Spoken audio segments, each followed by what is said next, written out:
Hello, my wonderful, beautiful friends, guys. Welcome back to r/EntitledPeople, where people steal things from others if they can't have it. Ain't that something? And in this episode, guys, OP tells a tale about a father and son who decide to trespass to steal his antique truck when OP refuses to sell it to them. Guys, I hope you enjoy the stories today. Don't shake your heads too hard. And as always, you can send or link your post to this email right here. Let's dive in. So one day, my father, my cousin, and I were at a gardening store to buy some pieces to repair a sprinkler system. They were small items, so we find what we need, but one of them had a tag scratched and for sure won't scan at the checkout. I said we'll have to find one with a proper tag, but my father said, oh, there's no need. He then takes the tag off and he puts the item into his pocket. Me and my cousin look at each other like, what the F? When asked, my father said they won't even notice it. That he's just taking one small item, and since it had no tag, it wouldn't activate the alarm at the entrance.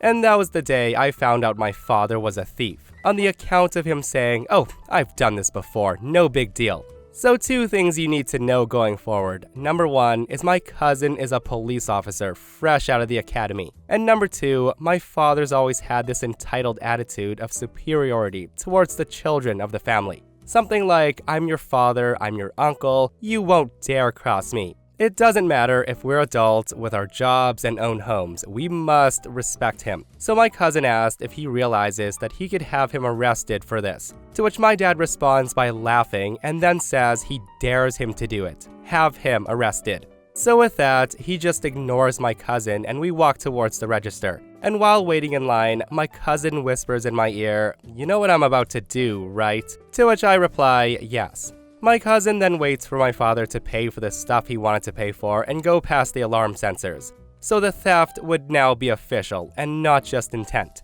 And then he starts acting like police. My cousin presents himself as an off-duty police officer, tells him his badge number, etc. so loud and clear so that everyone would hear, and then he asks my dad to empty his pockets. And that's when a puzzled look covers my dad's face. Security comes to check what's going on, and my cousin explains that him, an off-duty police officer, witnessed this man putting this object in his pocket that he did not pay for. That's when security asked him to empty his pockets, and there it is, the item that my dad stole. So security detains my dad and calls 911. Police officers came and took my dad away after confirming the story with the security footage. My dad spent the night in jail and he got hit with a fine. After that, my dad stopped acting like the king of the family's hill. And this would be something to laugh at for years to come. Yeah, Dad definitely got what he deserved, guys. Like, stealing is one thing, but knowingly doing it in front of an off-duty officer and then daring him to do something, I'm just glad to know that Dad got knocked off his pedestal that day. Just because you're family doesn't mean you're entitled to special treatment, sir. So this happened in 2019, and my dad and I still laugh about it to this day. A little bit of relevant background info. Ever since I was a kid, I loved going to arcades. I probably dragged my parents to every Chuck E. Cheese, Dave & Buster's, and family-owned arcade in the tri-state area. This story happened on a day that my dad and I stopped at the nearest Dave & Buster's to grind for tickets and just to goof around. So the way Dave & Buster's works is you buy a card and you load it up with tokens. And you get more tokens the more money you spend because capitalism. Now these tokens can be spent on different games. With most games, you can win tickets for playing well or beating the game. The tickets are the currency at these places, with which you can get prizes varying from small candy to bigger prizes like a Nintendo Switch. My dad and I have been saving up tickets for over a year to get a really big prize. And at the time, we saved between 50,000 and 75,000 tickets. My dad and I were at our favorite Dave & Buster's location. We had gained a few thousand tickets that day, and my dad gave me the card and told me to go off and win a crap ton of tickets, as he went to get another round of Coke Zeros for us. I immediately ran to the Kung Fu Panda game, which is one of my favorites, where you can easily win a $2,000 ticket jackpot. But someone was already using it. I just hovered around and waited for my turn to use it. The kid in front of me, who's the entitled kid of the story, was somehow managing to miss every single target. The game over screen appeared, and he walked off in a huff. I quickly jumped on and won the jackpot right away, and then I went to win again and again. Sadly, the kid has been watching the whole time, so he comes up to me and says, "Hey, you're really good at this game." I tell him, thanks dude. He then says to me, hey, can you win me the jackpot? He then hands me his card and I say, oh, I'm sorry dude, but if you want to win the jackpot, you gotta do it yourself. I can't do it every single time. Hearing me say that, the kid now whines and says, oh please, I never win the jackpot. And that's when I tell the kid, well, you just gotta keep trying and you'll get better at the game. With that, he walks off in a huff, and I get back to what I was doing, but his outburst threw me off my game.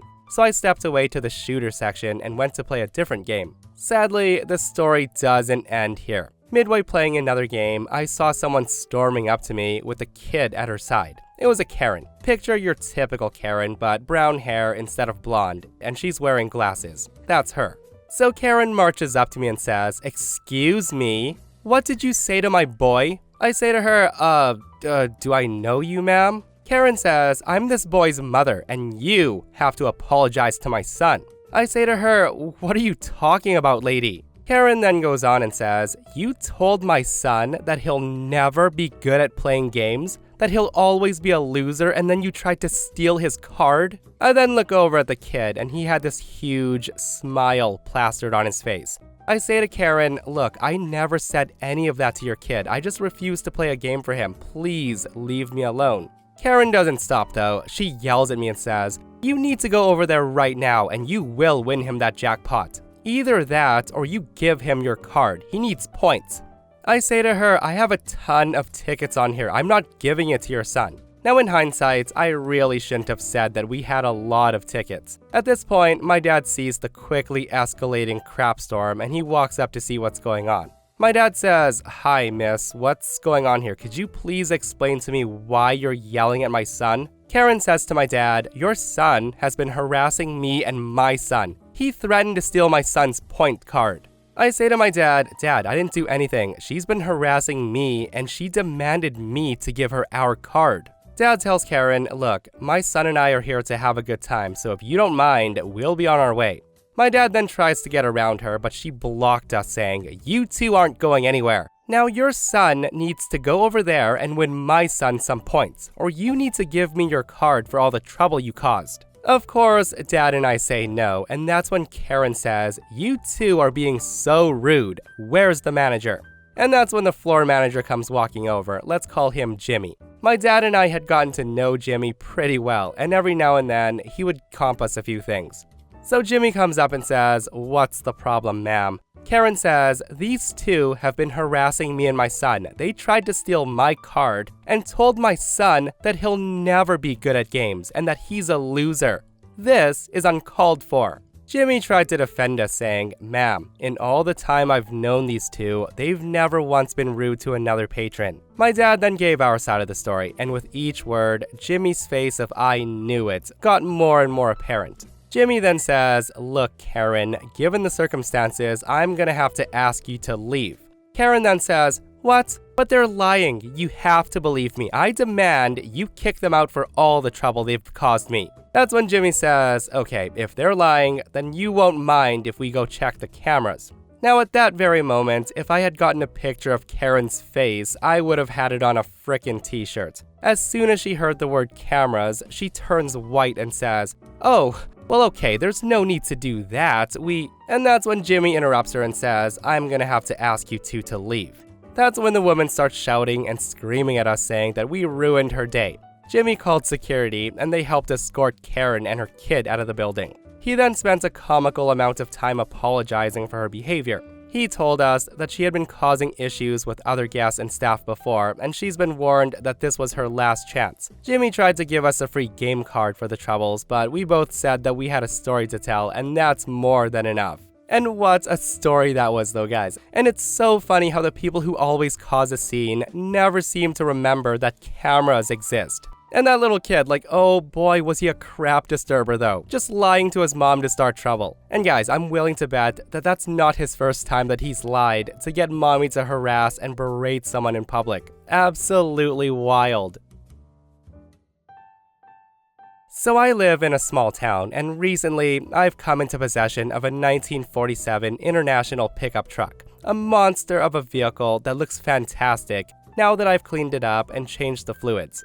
It even has the original Black Diamond inline 6-cylinder engine. It's a gorgeous old truck and very desirable, as I've come to find out. Now that it's all fixed up and road legal, I've started driving it, and I often find myself getting waved at, honked at, and even asked to pull over a couple of times so someone could have a look at it. I'm also constantly getting offers as well, but it's not for sale. It never will be. It's my most treasured possession. So with that said, this incident took place at a local gas station/convenience store. I had started off pretty much a normal day, pulled into 7-Eleven to get gas and a snack. When I stepped out and made my way back to the truck, I find this teenager sitting behind the wheel of my truck, looking as if he was trying to drive it. I yelled before I got to my truck for the kid to get out, as it's not his truck. When I got to it, he still hadn't moved, and he said, "This truck is so cool. Do you want to sell it?" I tell him, "It's not for sale, kid. Now get out. You're not supposed to be here." The kid then says to me, "But everything's for sale for the right price, and I want it." Again, I say to the kid, "You're not getting it. It's not for sale." And then I open the door, to which the kid suddenly bolts and runs off. At this point, I thought it was all over, but boy was I wrong. I had just filled the tank and went back inside to get something else, and when I got back to my truck, there stood the kid with an adult next to him, and he said, "My son wants this truck." I tell the guy, "That's not gonna happen, and if you don't back off, I'm calling the sheriff and making you back off." The guy then says, "You're selling us this truck, or we're gonna take it." That's when I simply pulled out my cell phone and start dialing the non-emergency number, at which the man then goes white and says, "Hey, I was just kidding. Do you want to sell it?" I say to the dad, "I told him already," pointing to his kid, "that it's not for sale and it won't be. Now I suggest you be gone before the sheriff arrives." And they left. But that isn't the end of the matter yet. The sheriff arrives and I describe the incident to him, and they check the security cameras outside, but there wasn't much they could do without having seen the incident or having witnesses willing to talk to them. So with that, I went about my day and then headed home. I got home, and for a few hours, everything was fine. Late that evening, just as I hit bed, I heard some unusual noises around my garage. I looked out and saw two figures prowling about the garage, first trying a security window, and then trying to pull the garage doors open. So that's when I snuck out my back door with a shotgun in hand, with rounds loaded with rock salt, which is very painful but not deadly unless near point-blank range. It's still extremely painful either way. The next thing these two heard was a ka-chunk of shotgun rounds being loaded into a shotgun chamber, and they froze. I then said in a quiet but firm voice, "On the ground now, both of you." I had them lay on the ground with hands behind the back of their head until the sheriff arrives. The sheriff then arrives and I told my side of the story, making a special note that I believe they were after my antique truck, and told them of the earlier incident that day. The two then had the gall to claim that I stole their truck and I stashed it in my garage and they were trying to get it back. When asked, I produced the title and registration of the truck and even let them inside the garage so they could run the plates, and it all came back registered to me. I had the fun of giving these two a brilliant smile and a wave goodbye as they were driven off and taken to jail. Court date was pending at this point. They're in jail at this point, charged with trespass, attempted theft, attempted auto theft, and several other charges. Now you'd think that this was the end of it, but it gets way better. Let's just say an entitled woman tossed her hat into the arena via a lawsuit. Guys, it always shocks me how some people just can't leave others alone, right? Like the mentality of I want it, so I have to have it no matter what is ridiculous. And for the two to trespass, to try to steal Opie's truck and got arrested for it made me smile, guys. So Opie does come back with updates, and it's crazy. Update number 1. So the threat of a lawsuit has materialized, and apparently I'm getting sued for intimidation, threats, and false reporting and causing a false arrest. But on the good side, those two have not been able to make bail. I'm not worried though. I myself have filed a countersuit for trespassing, attempted theft, and harassment, and with those and the camera images, it's pretty much a guaranteed win. Plus, I also have the camera images from the convenience store that started this whole mess. I also know who's been making these threatening calls as well. Let's just say she's a well-known and very much hated mega Karen, known by the whole town. I also found out, thanks to my friend, that those two are now in protective custody in jail. It seems they can't keep their mouths shut, and they tried to start a fight with a fellow that's in jail, and they got themselves beat up. I've also come to find out the level of entitlement that I'm dealing with is mind-boggling. One of the calls I recently got was someone telling me to drop the charges and just turn the truck over and I would have no more trouble. I told the person no and turned a copy of the recording over to the cops. I've also since added a sign to my front gate that said, "Trespassers will be shot, survivors will be shot again," and I mean every word of it. I've also added security cameras on my property that are pointed at the front gate. As far as the charges, those two sitting in jail are facing trespassing, trespassing with intent to commit theft, attempted theft of property valued more than $1,000, and false claims for claiming the truck belonged to them, and recently they added threats to commit bodily harm. The prosecutor's also considering adding terroristic threats to the list of charges as well, due to the phone calls. More than that, I can't say. I'm bound by the law not to. What I can say, and just found out by doing some searching, is these two have a long list of criminal activities, a long list. They've been in and out of jail numerous times. It was also found out that after law enforcement got a search warrant and searched their property, several stolen and missing items were there, including several missing tractors hidden in a barn on the property. So there's more charges there and a separate case. Either way, these two are in trouble, but some good news though. Their lawsuit did fall through as the judge looked at the case and tossed it out, calling it frivolous and a waste of time. It was hilarious, and I already got a threatening call. According to the recording, the person was screaming and raving about having her suit tossed and blaming me for it. And then she made a huge mistake. She said clearly that one way or another, she would have that truck for her son. I immediately called the cops and reported her. She wound up getting herself arrested. I don't know what the charges are yet, but as soon as I know, I'll post if I can. Last update. Well, today I found out that the mother has indeed been arrested for making terroristic threats, a very serious felony charge in my state. Now it's likely the charge won't stick, but hopefully it'll teach her that it's known who she is, and it's known that she's the one that's been making the threatening calls. Also, as of today, she's been served with a cease and desist order and no contact order as well. The kid and father are still in jail, having not been able to bail out. My attorney assures me that we easily have enough evidence to win a suit, so I filed today. If we win and they refuse to pay, I'll simply file for liens against any properties they have of any value. This means that their selfish entitlement in the end will cost them everything. And I don't really care at this point if they're left homeless. They made their beds, now they can lay in them. And they can expect no more mercy than they've given me. Guys, all because that family wanted something they couldn't have, right? Like, again, instead of leaving it alone, they had to go and break the law to get what they wanted, and it backfired so hard. Again, thieves are not the smartest people, guys. So this story gets crazy. Time for some context. I'm mute, for one, and I produce music for people. And I also live in a town full of crappy people. I also have a really nice laptop that I used to do work on. Now, to the story. So a few days ago, I went on my normal trip to the local coffee shop. It's a 15-minute walk from my place, and usually it's fun to relax and work on my current projects. My mother used to always check in and be ready to pick me up, and she's super protective. After a while of me being fine, she eventually became a bit more chill about me leaving on my own.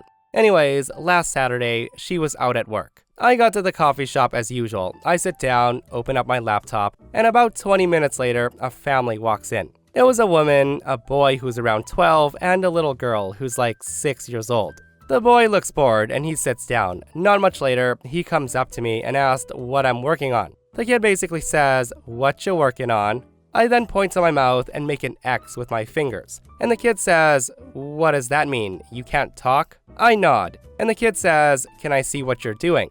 I then hand him my headphones and he takes a listen and he nods with a beat. He looks like he's enjoying it. But then his sister came, and oh boy, I wish she didn't notice us. The girl comes over and says, "Oh, a laptop. Can I play?" The kid says, "No, I'm listening to his music." The little girl ignores him and says, "Hey, can I have your laptop to play?" I shake my head and signal with the X that I can't talk. And the little girl says, "What?" And that's when Mom marches over and says, "What's going on here?" The little girl tells her mom, "I want that laptop to play." Meanwhile, her brother says, "Stop, I think he's working, it's not for playing." The mom then looks at her son and says, "Well, why don't you let him talk?" I then signal to Karen that I'm mute. And Karen says, "What are those? Why are you making that X with your fingers? Is that a gang sign?" The son says, "I don't think he can talk, Mom, he's mute." Karen says, "Stop that. You know that's not real." She then says to me, "You'd better drop that act right now and say something." And just like that, she grabs my laptop and I grab it back. The store owner notices the commotion from the back room and he comes out just in time to see Karen going to swipe at my face with her nails. She looks ready to hit me again, and that's when the son grabs her hand and cries at her to stop. And that's when the woman hits her son hard. The store owner then steps in and separates the two of us, and I would probably be behind bars if it were not for his impeccable timing. He calls the police, and shortly enough they arrive. The conversation with the police officers goes like this. Officer number 1 says, "Can you tell me what happened here?" And the crazy Karen says, "This man stole my daughter's laptop." The officer says I was asking him.